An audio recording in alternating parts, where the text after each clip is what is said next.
right. David, can we have you? Yeah, right. It's probably easier because his piece actually is the stand-up comedy piece, and This is not part of the act. yeah, which called is the joys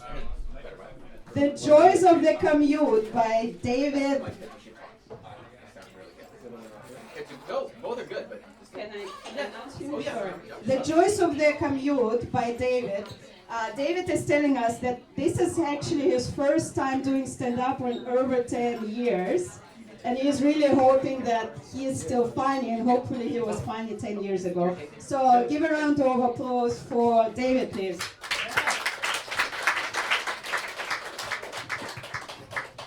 Good evening, good evening. I thought I was coming up here to do audio stuff.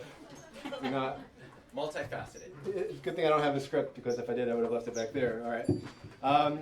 Number of years ago, my dad told me how the student at the college which he teaches was giving a presentation. He started off by saying, I was going to start with a joke, but Dr. Galipa told me not to say any. I asked him why not. He said, because I'm not funny.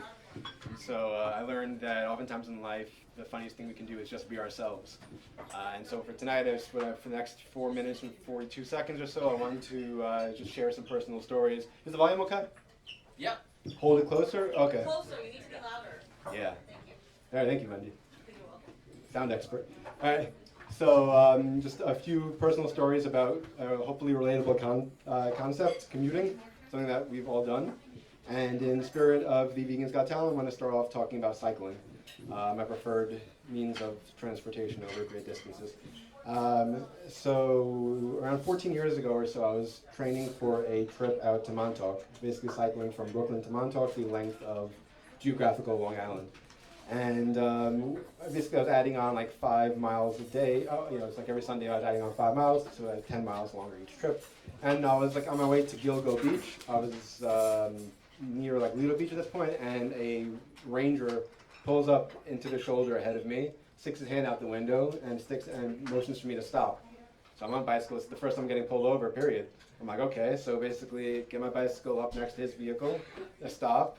Don't remember if I dismounted or not, but basically I peer down into the level of his window, take off my shades, and I was so tempted to. I didn't say it, but I was so tempted to say license and registration.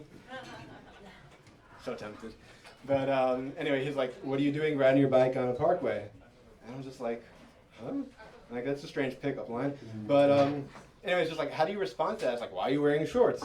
But he's like, you're not allowed to ride a bicycle on a parkway. And I'm like, in Brooklyn, I ride bicycles on parkways a lot. He's like, do they have bicycle lanes? I'm like, yeah, they do. And apparently, you're not allowed to ride bicycles on parkways unless there's a bicycle lane, so who knew? Anyway, so he tells me, like, I'm telling him I want to go to Montauk. He's like, okay, go down Sunrise Highway. So, okay, great. A few weeks later, I'm making this trip. I'm towards the end of Suffolk, and I get pulled over again. Not pulled over, but like I get stopped by someone. He's like, what are you doing riding your bike on Main Street? And I was like, come on. You can't win. So he's like, no, let's ride your bike on Main Street. I was like, what is this? It's a strange place outside of New York City, gotta tell you. Anyway, just a few more stories about bicycles. I was donating blood. Any other blood donors here? Yep. Cool. All right.